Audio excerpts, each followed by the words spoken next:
السلام عليكم ورحمة الله وبركاته. بسم الله الرحمن الرحيم. الحمد لله رب العالمين، والصلاة والسلام على أشرف الأنبياء والمرسلين وعلى آله وصحبه أجمعين. أما بعد.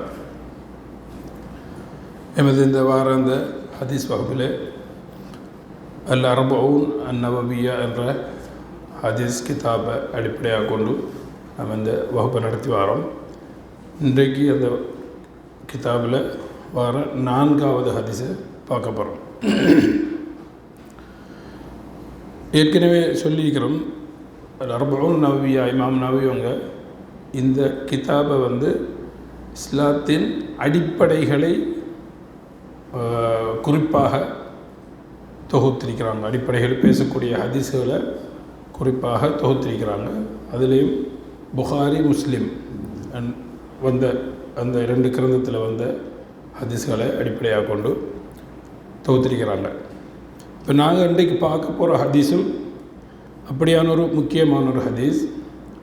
குறிப்பாக ஈமான் கொள்வது, கத்ரை பற்றி, மலக்குமாரை பற்றி, ஈமான் கொள்கிற விஷயத்தை முக்கியப்படுத்தி பேசக்கூடிய இந்த ஹதீஸ். அதே நேரம் ஒரு மனிதனுடைய கருவுற்றத்திலிருந்து அவன் எவ்வாறு வளர்ச்சி அடைகிறான்ங்கிறத பற்றியும் இந்த ஹதீஸ் பேசுது. இந்த ஹதீஸை அறிவிக்கிறது அப்துல்லா இப்னு மஸ்ஊத் ரலியல்லாஹு அன்ஹு قال حدثنا رسول الله صلى الله عليه وسلم وهو الصادق المصدوق. அப்துல்லா இப்னு மஸ்ஊத் ரலியல்லாஹு அன்ஹு அவங்க இந்த ஹதீஸ் அறிவிக்கிறாங்க, நபி ஸல்லல்லாஹு அலைஹி வஸல்லம் அவர்கள் எங்களுக்கு கூறினார்கள், வஹுவ ஸாதிக் அல் மஸ்தூக். அசாதிக் என்றால் அவர் உண்மையாளர், அல் மஸ்தூக் உண்மையாக்கப்பட்டவர். அதை ஏன் சொன்னாங்கன்னு நாங்கள் பின்னால் பார்ப்போம். என்ன சொன்னாங்கன்னா, இன்ன அஹதக்கும் யுஜ்மஉ ஹல்குஹு ஃபி பத்னி உம்மிஹி 40 யௌமன் நுத்ஃபத்தன். உங்களில் ஒவ்வொருவருடைய படைப்பும் தனது தாயின் வயிற்றில் 40 நாட்கள் இந்திரியமாக இருக்கின்றது. சும்ம யகூனு அலகத்தன் மிஸ்லதாலிக். பின்னர் அதே போன்ற 40 நாட்கள் இரத்தக்கட்டியாக இருக்கின்றது. சும்ம யகூனு முதுகத்தன் மிஸ்லதாலிக். அதன் பின்னர் இன்னும் அதே போல் 40 நாட்கள் இரத்தக்கட்டி, அடுத்தது சதைக்கட்டி, சதைப்பிண்டமாக இருக்கிறது. சும்ம யுர்சலு இலைஹில் மலக். பின்னர் ஒரு மலக் இறைவன் மூலம் அனுப்பப்படுவார். ஃபயுன்ஃபஹு ஃபீஹி ரூஹ். அவர் அந்த படைப்புக்கு ரூஹை ஊதுவார். வயுக்மரு பி-4 கலிமாத். அதே நேரம் 4 விடயங்களை கொண்டு அவர் ஏவப்படுவார். என்ன 4 விடயங்கள்? பிகத்பி ரிஸ்கிஹி, அவருடைய ரிஸ்க் வாழ்வாதாரத்தை எழுதும்படியும், வ அஜலிஹி, அவரது ஆயுள் காலம் அதை எழுதும்படியும், வ அமலிஹி, அவருடைய செயல்பாடுகள், அவர் இந்த வாழ்க்கையில் வாழ்ந்து கொண்டிருக்கிற காலமெல்லாம் அவருடைய செயல்பாடுகள் எப்படி அமைது என்பதையும், வ ஷகி அவ் சயீத், அவர் துரதிர்ஷ்டவாதியா அல்லது அதிர்ஷ்டவாதியா, அதாவது நல்லவரா கெட்டவரா என்பது, இந்த 4 விடயங்களையும் எழுதுமாறு அவருக்கு ஏவப்படும். பின்னர் ஸல்லல்லாஹு அலைஹி வஸல்லம் சொல்கிறாங்க, ஃபவல்லாஹி அல்லதி லா இலாஹ கைருஹ். வணக்கத்துக்கு தகுதியான அந்த இறைவன் மீது சத்தியமாக, அந்த அல்லாஹ்வின் மீது சத்தியமாக, இன்ன அஹதக்கும் லயஅமலு பிஅமலி அஹ்லில் ஜன்னா. உங்களில் ஒருவர் சுவர்ணவாதிகளுடைய அமல்களில் ஈடுபடுவார். ஹத்தா மா யகூனு பைனஹு வ பைனஹா இல்லா திரா. அவருக்கும் சுவர்க்கத்துக்கும் இடையில் 1 முழம் அளவு இடைவெளி இருக்கும் வரை சுவர்ணவாதிகளுடைய அமல்களை செய்து கொண்டிருப்பார். ஃபயஸ்பிகு அலைஹில் கிதாப். அந்த நேரத்தில் அவருடைய ஏடு முந்திவிடும். ஃபயஅமலு பிஅமலி அஹ்லின் நார் ஃபயதுகுலா. அதன் பின்னர் அவர் நரகவாதிகளுடைய அமல்களில் ஈடுபடுவார். அந்த நரகத்தில் நுழைந்து விடுவார். நவுதுபில்லா. அதே மேலும் சொல்கிறாங்க, வ இன்ன அஹதக்கும் லயஅமலு பி அமலி அஹ்லின் நார். அதே போன்று உங்களில் ஒருவர் நரகவாதிகளுடைய அமலில் ஈடுபட்டு கொண்டிருப்பார். ஹத்தா மாயக்கூனு பைனஹு வ பைனஹா இல்லா திரா. அவருக்கும் அந்த நரகத்துக்கும் இடையில் ஒரு முழம் இருக்கும் வரை. ஃபயஸ்புக் அலைஹில் கிதாப். அந்த நேரத்தில் அவரை ஏடு அவரை முந்திவிடும். ஃபயஅமலு பி அமலி அஹ்லில் ஜன்னா வயதுகுலுஹா. பின்னர் அவர் நரகவாதிகளுடைய சுவர்க்கவாதிகளுடைய அமலில் ஈடுபட்டு அவர் சுவர்க்கத்தில் நுழைவார் என்று இந்த ஹதீஸை ஸல்லல்லாஹு அலைஹி வஸல்லம் அவங்க கூறுறாங்க. இதை அறிவிக்கிறது வந்து இந்த புகாரி, முஸ்லீம் போன்ற கிரந்த முத்தஃபக்குன் அலைஹி என்ற கிரந்தத்திலையும் அறிவிக்கப்பட்டிருக்குது. இதில் முதலாவது ஒரு விஷயம், அப்துல்லா இப்னு மஸ்ஊத் ரலியல்லாஹு அன்ஹு. நாங்கள் போன வகுப்பில் அபாதிலாக்கள் என்ற ஒரு பகுதியை பார்த்தோம். என்ன அபாதிலாக்கள்டா? அப்துல்லாக்கள். எத்தனை பேர்? இது 4 பேர். இதுவும் அப்துல்லா இப்னு மஸ்ஊதும் வந்து அப்துல்லா தானே? இவங்களும் அதில் ஒரு ஆளா? இல்லை. அபாதிலாக்களில் அப்துல்லா இப்னு மஸ்ஊத் இல்லை. அபாதிலாக்கள் வந்து அப்துல்லா இப்னு அப்பாஸ், அப்துல்லா இப்னு ஜுபைர், அப்துல்லா இப்னு உமர், அப்துல்லா இப்னு அம்ர் பின் ஆஸ். அந்த 4 பேரும் தான் அபாதிலாக்கள். ஏன் இவங்க இல்லைன்னா, அப்துல்லா இப்னு மஸ்ஊத் ரலியல்லாஹு அவங்களை பொறுத்தவரையில் அவங்க மூத்த சஹாபிகள் ஒரு ஆள். இப்போ இந்த அபாதிலாக்கள் வந்து முஹத்திஸுங்களால் பிறகு அபாதிலாக்கள் வந்து குறிப்பிடப்பட்டார்கள். ஒரே காலத்தில் சமகாலத்தில் இருந்த இளம் சஹாபிகள். இவங்களை பொறுத்தவரையில் இவங்க மூத்த சஹாபிகள் உள்ளவர். இவங்களை பற்றி அவங்களோட சேர்க்குற அந்த லெவலில் இல்லை. இவங்க வந்து மூத்த சஹாபி இருந்ததில் இவங்க அந்த அபாதிலாக்களில் இல்லை. இந்த ஒரு தகவலை நாங்கள் விளங்கி கொண்டு அடுத்ததாக இந்த ஹதீஸை பொறுத்தவரையில் கதரை பற்றி ஈமான் கொள்றதை, அடுத்தது மனிதனுடைய படைப்பு எப்படி அமையுதுங்கிறது, கரு எப்படி கரு விட்டு பின்னர் அந்த மனிதனுடைய இறுதி நிலை எப்படி ஆகிறதுங்கிற சப்ஜெக்ட் தான் இந்த ஹதீஸ் வந்து பேசுது. இதில் அப்துல்லா இப்னு மஸ்ஊத் ரலியல்லாஹு அவங்க அறிவிக்கிற நேரம் சமீஅத்து ரசூலுல்லாஹி ஸல்லல்லாஹு அலைஹி வஸல்லம் ஹத்தஸனா ரசூலுல்லாஹி ஸல்லல்லாஹு அலைஹி வஸல்லம் சொன்னாங்க. அவங்கள வஹுவ சாதிக் அல் மஸ்தூக்னு சொல்கிறாங்க இல்லையா? சாதிகண்டா உண்மையாளர், அல் மஸ்தூக்கண்டா உண்மையாக்கப்பட்டவர்.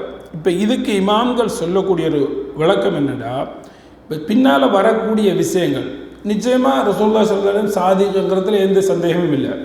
என்ன உண்மையாளர், அதே நேரம் உண்மையாக்கப்பட்டவர். இந்த ஒரு இதை தகவலை அதிகப்படுத்தி சொல்லியிருக்கிறாங்க. அதுக்கு காரணம் என்னென்னா, பின்னால் சொல்ல போகிற செய்தி வந்து நிச்சயமாக இது அல்லாஹ்கிட்டேருந்து வந்தது தான். ஸல்லல்லாஹு அலைஹி வஸல்லம் உண்மையை தான் சொல்கிறாங்க. ஏன்னா மறைவான விஷயங்களை தானே பேசுது இந்த ஹதீஸ்.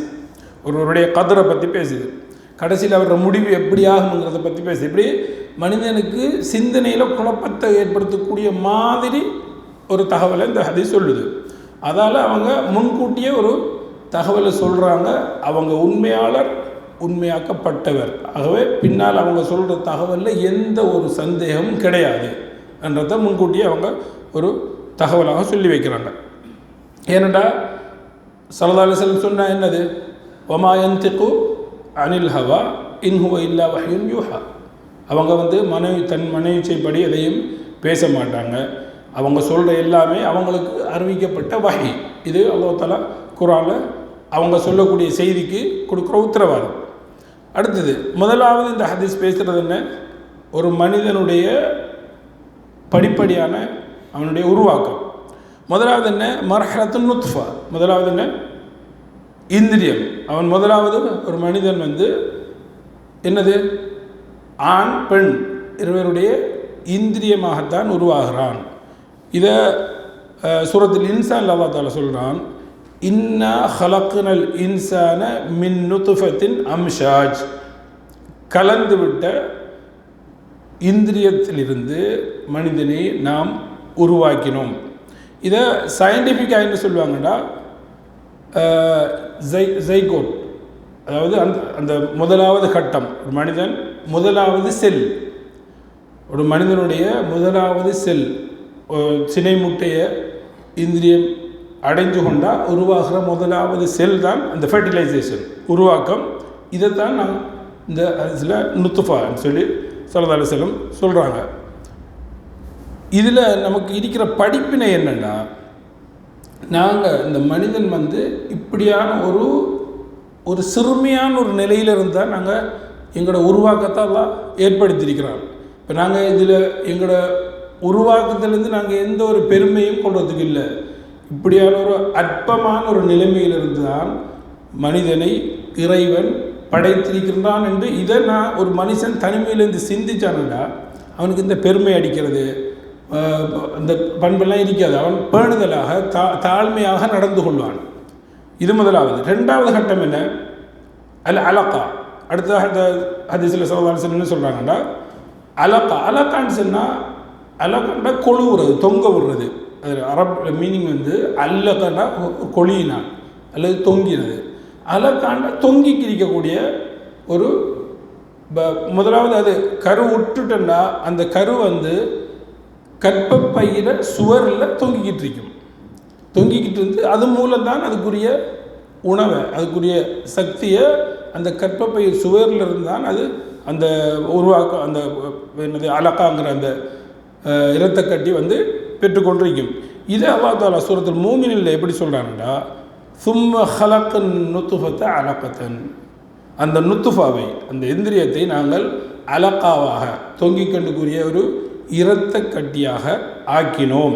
இப்போ இந்த உருவாக்கம் 40 நாளைக்கு அதே அமைப்பிலிருந்து திரும்ப அடுத்த 40 நாளைக்கு இந்த அமைப்புக்கு மாறுறதாண்டா இல்லை. 40 நாள் அந்த அமைப்பிலிருந்து படிப்படியாக மாறும். படிப்படியாக மாறி அந்த அலக்காங்கிற கட்டத்துக்கு வருது. அடுத்ததாக இதுக்கு அலக்காண்டு பேர் வந்ததுக்குரிய காரணமும் அது அந்த கற்பப்பையில் தொங்கிக்கிட்டு இருக்கிறதால தான். அடுத்த கட்டம் முதுகா. மூன்றாவது ஸல்லல்லாஹு அலைஹி வஸல்லம் என்ன சொல்கிறாங்க? மனிதனுடைய உருவாக்கம் முதுகாங்கிற என்ன சதை கட்டி. முதலாவது நுத்ஃபா, இரண்டாவது அலகா, மூணாவது முதுகா சதை கட்டி. இதை பற்றி அதே சூரத்துல் மூமினில் அல்லாஹ் தஆலா என்ன சொல்கிறான்டா, ஃபஹலக்னல் அலகத முதுகதன், என்னது அலகாவை முதுகாவாக சதை கட்டியாக நாங்கள் ஆக்கினோம், படைத்தோம். சதை கட்டி என்ற நேரம் அது ஒரு சிறிய சதை, அதாவது முதல்ல அலகாவாக இருந்த அந்த இரத்த கட்டிக்கு இறைவன் சதை அமைப்பு கொடுக்குறான். அடுத்ததாக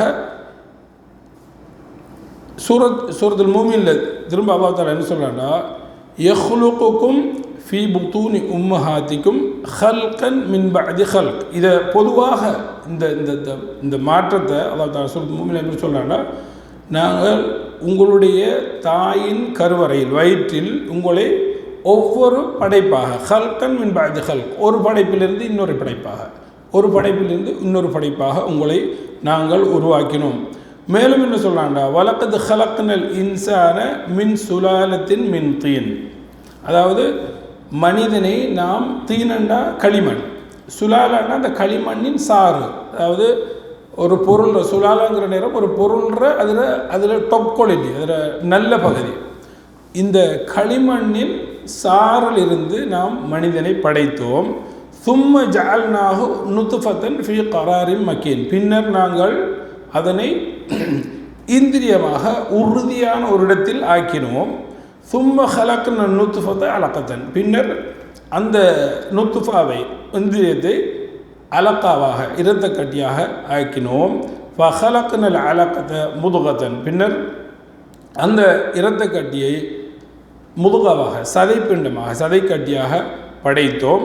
ஃபஹலக்னல் முதுகத இதாமன், அந்த முதுகாவை இதாமாக எலும்பாக, இதாமண்டா எலும்பாக படைத்தோம். ஃபகஸவுனல் இதாம லஹ்மா, பின்னர் அந்த எலும்புக்கு நாங்கள் சதையை கசவுனண்டா போர்த்தினோம், எலும்புக்கு வைத்து சதையை போர்த்தினோம், படைத்தோம். சும்ம அன்ஷஅனாஹு ஹல்கன் ஆஹர், அதன் பின்னர் அதனை வேறொரு படைப்பாக மாற்றினோம். தபாரக்கல்லாஹ் அஹ்ஸனுல் காலிகீன், மிக படைப்பாளர்களே மிக சிறந்த இறைவன் கீர்த்தி பெற்று விட்டான். இப்போ இதில் இந்த கட்டத்தில் இருந்தால் சும்மா அல்லாஹ் தஆலா இல்லைன்னு சொல்லணும். சும்மா அன்ஷஅனாஹு ஹல்கன் ஆகர், பின்னர் நாங்கள் அதை வேறொரு படைப்பாக மாற்றினோம். இப்போ இந்த கட்டம் வரைக்கும், இப்போ விஞ்ஞானிகள் சொல்கிற இந்த ஆராய்ச்சி மூலம் சொல்கிறது என்னென்னா, இந்த கட்டம் வரைக்கும் எல்லா படைப்புகளும் அதே தோற்றத்தில் தான் வருது. முதலாவது நுத்ஃபா, பின்னர் அலகா, பின்னர் முதுகா. இது எல்லாமே எல்லா படைப்புகளுக்கும் பொதுவானதாக இருக்குது. அதுக்கு பின்னால் தான் சும்மா அன்ஷஅனாஹு ஹல்கன் ஆகர், நாங்கள் உங்களை அந்த அந்த இந்த படைப்பை வேறொரு தோற்றத்துக்கு மாற்றினோம். அப்போ அதுக்கு பிறகு தான் மனிதனுடைய தோற்றம் அதுக்கு கொடுக்கப்படுது. இதைத்தான் அல்லாஹ் தஆலா இங்கே தெளிவுபடுத்துகிறான். அதுக்கு பின்னால் என்ன நடக்குது? நஃப்குர் ரூஹ், அதுக்கு பிறகு ஒரு மலக்கு அனுப்புகிறான். அன்றைக்கி அந்த அந்த படைப்புக்கு வந்து ரூஹை அந்த மலக்கு ஊதுறான். அதில் என்னென்ன விஷயங்கள் உள்ளடக்கப்படுது? முதலாவது ரூஹை பற்றி. ரூஹண்டா என்ன? ரூஹை பற்றி நமக்கு ஏதாவது தெரியுமா? தெரியாது. ஏன் தெரியாது? அல்லாஹ்வே சொல்லிட்டான். என்ன நபியே, உனக்கிட்ட ரூஹை பற்றி கேட்குறாங்க. யஸ்அலூனக அனிர் ரூஹ், ரூஹை பற்றி உங்களிடத்தில் கேட்குறார்கள். குலிர் ரூஹ் மின் அம்ரி ரப்பி, ரூஹுங்கிறது வந்து அல்லாஹ்வுடைய விடயத்தில் உள்ளது. அது உங்களுக்கும் சம்பந்தம் இல்லை. அதை பற்றி நீங்கள் விளங்கவே இயலாது. எந்த சயின்ஸாலேயும், எந்த ஒரு அறிஞராலேயும், எந்த ஆராய்ச்சியாளராலையும் யாராலையும் கண்டுபிடிக்காத விடயம் தான் ரூஹ். இப்போ விஞ்ஞானிகள் கூட எவ்வளவோ படைப்புகளை உண்டாக்கிட்டாங்க. ஈவன் செல்லு, இந்த கலன், உயிர் கலனை கூட உண்டாக்கிட்டாங்க. ஆனால் அதுக்கு உயிரை கூட கேளாம இருக்க. அதான் இந்த ரூஹ். ரூஹ் வந்து என்னுடைய விடயத்தில் உள்ளது. அதை பற்றி அது அல்லாஹ்வுடைய விடயத்தில் உள்ளது என்று சொல்லிடுங்கிறது அல்லாஹ் தஆலா நபி ஸல்லல்லாஹு அலைஹி வஸல்லம் அவங்களுக்கே கட்டளையிட்டார். ஆகவே ரூஹுங்கிறது அல்லாஹ்வுடைய விடயத்தில் உள்ளது. இதை நாங்கள் புரிந்து கொள்ள முடியாது. பின்னர் அந்த ரூஹில் என்னவெல்லாம் கட்டளையிடப்படுது அந்த மலக்குக்கு எழுதுமாறு? முதலாவது 4 விடயங்கள் எழுதுறதுக்கு கட்டளைப்படுத்தி. முதலாவது என்னது? ரிஸ்க், அவருக்குரிய ரிஸ்க்கை பற்றி. ரிஸ்க்குன்ற நேரம் அவருக்குரிய வாழ்வாதாரம், பொருளாதாரமாக இருந்தலாம், ஆரோக்கியமாக இருக்கலாம், அவர் உணவு, உடை, தங்குமிடம், அதோடு சேர்ந்து ரிஸ்க் தீனியாகவும் இருக்கும். என்னது ரிஸ்க் தீனிண்டா? அவருடைய மார்க்கம், அவருடைய ஈமான், அவருடைய அக்ல், மறைமுகமான நிஅமத்துகள் எல்லாமே இதில் உள்ளடக்கப்படும். ரிஸ்க்குங்கிறதுல இந்த அனைத்து விடயங்களும் உள்ளடக்கப்படும். சூரத் ரஅதில் அல்லாஹ் தஆலா என்ன சொல்றான்டா, அல்லாஹு யப்சுத்து ரிஸ்க லிமன் யஷாஉ வ யக்திர். அல்லாஹ் தஆலா தான் நாடியவர்களுக்கு தனது ரிஸ்கை விசாலமாக்கி கொடுக்குறான், மற்றவர்களுக்கு கட்டுப்படுத்தி கொடுக்குறான். அல்லாஹு யப்சுத்து ரிஸ்க லிமன் யஷாஉ வ யக்திர். அடுத்ததாக என்னது? இப்போ இதில் இன்னொரு சந்தேகம் வரும் எங்களுக்கு. அப்போ எங்களுடைய ரிஸ்க்கு வந்து ஏற்கனவே நிர்ணயிக்கப்பட்டாச்சு. நாங்கள் வெளியே இந்த உலகத்துக்கு பிறக்கிறதுக்கு முந்தையே எங்களோட ரிஸ்க்கு எழுதப்பட்டாச்சு. அப்போ எங்களுக்கு எழுதின ரிஸ்க்கு எங்களுக்கு கிடைக்கத்தானே போகுது. நாங்கள் ஏன் அதுக்காக முயற்சி செய்யணும் என்று கேட்கலாம் இல்லையா? இப்போ இப்படி நாங்கள் கேட்காட்டியும் அப்படி ஒரு டவுட் ஒன்று ஒரு சைத்தான் உண்டாக்குவான் தானே. அதுக்கு என்ன பதில்? ரிஸ்க்கு எங்களுக்கு ஏற்கனவே எழுதப்பட்டாச்சு, நியாயமான கேள்வி தானே. இப்போ நாங்கள் எதுக்காக அதை தேடி முயற்சி பண்ணணும்? அதான் நமக்கு எழுதினது கிடைக்கும் தானேண்டா? இல்லை. ஏன்? இப்போ ஸல்லல்லாஹு அலைஹி வஸல்லமுக்கும் தெரியும் தான் ரிஸ்க் எழுதப்பட்டுச்சுண்டு. அவங்க என்ன செஞ்சாங்க? அவங்களோட ரிஸ்க்கு அவங்க தேடத்தான் சொன்னாங்க. அப்படியா இல்லையா? எங்களுக்கு அல்லாஹ் தஆலா இந்த வாழ்க்கையில் அவனுடைய சுன்னா தான் என்ன. ஏன்? அல்லாஹ்வுக்கு தெரியும். இப்போ இவருக்கு இப்போ மறைமுகமான அறிவு அல்லாஹ்விடத்தில் உள்ளது. இவருக்குரிய ரிஸ்க்கு என்னங்கிறது அல்லாஹ்வுக்கு தெரிஞ்சு தான் எழுதி வச்சிருக்கிறான். ஆனால் நாங்கள் அதை பெற்றுக்கொள்றதுக்கு என்ன செய்யணும்? முயற்சி செய்யணும். இப்போ நாங்கள் எங்களுக்கு ரிஸ்க் கிடைக்கும்னு வீட்டில் சும்மா இருக்க போகிறோம். என்ன செய்யணும்? அதுக்குரிய முயற்சியை செஞ்சு அதை தேடிக்கொள்ள தான் வேணும். ரெண்டாவது விஷயம் என்னது? அல்-அஜல். அவருக்கு ஏவப்பட்ட ரெண்டாவது விஷயம் வந்து அவருக்குரிய வாழ்நாள். அதை பற்றி அல்லாஹ் தஆலா சூரத் ரஅதில் என்ன சொல்கிறாங்கன்னா, லிகுல்லி அஜலின் கிதாப், ஒவ்வொரு அஜலும் ஒவ்வொருத்தருக்குரிய அந்த வாழ்நாளும் எழுதப்பட்டிருக்கிறது, வரையறுக்கப்பட்டு விட்டது. இன்னா குல்லி ஷைஇன் ஹலக்னாஹு பிகதர். சூரத்துல் கமர்ல என்ன சொல்றோம்னா, நாங்கள் அனைத்துக்கும் அந்த கதரை படைத்திருக்கிறோம் என்று அல்லாஹ் தஆலா சொல்கிறாங்க. அப்போ அவருடைய ரிஸ்க்கும் எழுதப்பட்டாச்சு, பிறக்கிறதுக்கு முந்தைய அவருக்குரிய வாழ்நாளும், எவ்வளவு காலம் அவர் வாழ்வார், எப்போ மரணிப்பாருங்கிற விஷயமும் அவர் பிறக்கிறதுக்கு முந்தைய எழுதப்பட்டு விட்டது. மூன்றாவது விஷயம் என்ன? அல்ல அமல். அவர் என்னென்ன அமல்களில் ஈடுபடுவார், எவ்வாறு இந்த உலகத்தில் நடந்து கொள்வார் என்ற முழு விடயமும் அவர் தாயிர கருவறையிலேயே எழுதப்பட்டு விட்டது. நான்காவது தான் மிக முக்கியமான விடயம். என்னது? அவர் ஷக்கி அவு சயீத், அதாவது நல்லவரா கெட்டவரா, நல்லவர்களை செஞ்சு நல்லவராக இருக்கக்கூடியவரா அல்லது கெட்டவர் ஷக்கியாக இருப்பாரா என்ற விடயமும் அப்பவே எழுதப்பட்டாச்சு. அப்போ நாங்கள் இறைவன் எங்களை ஒரு ஆள் சொல்கிறார் என்னென்னா, இப்போ இறைவன் என்ன ஷக்கியாகவே எழுதிட்டான், கெட்டவராக எழுதிட்டான். அப்போ நான் என்னதுக்கு முயற்சி செய்யணும்? அதான் நான் கெட்டவன் தானே என்று ஒரு ஆள் சொல்ல முடியுமா? முடியாது. ஏன்? என்ன எழுதப்பட்டிருக்கிறது யாருக்கு அவருக்கு தெரியுமா? இப்போ நான் சொல்கிறவருக்கு நான் கெட்டவனா நல்லவனா எழுதப்பட்டிருக்கேன்னு தெரியுமா? தெரியாது. ஆனால் இறைவனுக்கு தெரியும். இப்போ உதாரணத்துக்கு ஒரு வகுப்பில் 2 மாணவர்கள் இருக்கிறாங்க. ஒரு மாணவன் நல்ல கெட்டிக்காரால், நல்லா படிக்கக்கூடியவர், நல்ல பரீட்சையில் 100க்கு 100 மார்க்ஸை எடுக்கக்கூடியவர். இன்னொருவர் எப்போவுமே வீக்கானால் பாடத்தில் குறைவான மார்க்ஸ் எடுப்பார். அப்போ அந்த ஆசிரியர் ஒரு பரீட்சைத்தாளை ப்ரிப்பேர் பண்ணிவிட்டு அவங்க எழுதுறதுக்கு முந்தையே அவருக்கு என்ன தெரியும்? இவர் இதில் பாஸ் ஆகுவார், இதுவரை ஃபெயில் ஆகிறவருங்கிற விடயம் அந்த ஆசிரியருக்கு தெரியுமா இல்லையா? தெரியும். ஏன்? அவங்க 2 பேர் அறிவை பற்றிய அறிவு பெற்றிருக்குது. இப்போ இதையெல்லாம் இது அல்லாஹ்வுக்குரிய ஓமை இல்லை, இதையெல்லாம் விட மேலான அறிவு பெற்றவன் தான் யார்? அல்லாஹ் தாலா. அப்போ அல்லாஹ் தாலாவுக்கு ஒவ்வொரு மனிதனும் எவ்வாறு நடந்து கொள்வானுங்கிற அறிவு ஆரம்பத்திலே இருக்குது. அந்த அறிவை வச்சு தான் அல்லாஹ் இதை என்ன செய்கிறான்? அப்போவே தாயுடைய கருவறையில் இருக்கிற நிலைமை அதை எழுதி வைக்கிறான். இதுதானே? அப்போ நாலாவது விஷயம் அவர் ஷக்கியா அல்லது சயீதா என்று சொல்லி எழுதப்படுறது.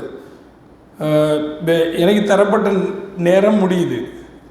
இது தொடர்றேன்னா இந்த ஹதீஸ் இன்னும் நேரம் தேவை. அதில் அடுத்த பகுதியை நாங்கள் அடுத்த வகுப்பில் பார்த்தோம். ஏன்னா ஷேக் முக்கியமான ஒரு விஷயத்தை இந்த மாதத்துக்கு தேவையான ஒரு சப்ஜெக்டை பேசியிருக்கிறாங்க.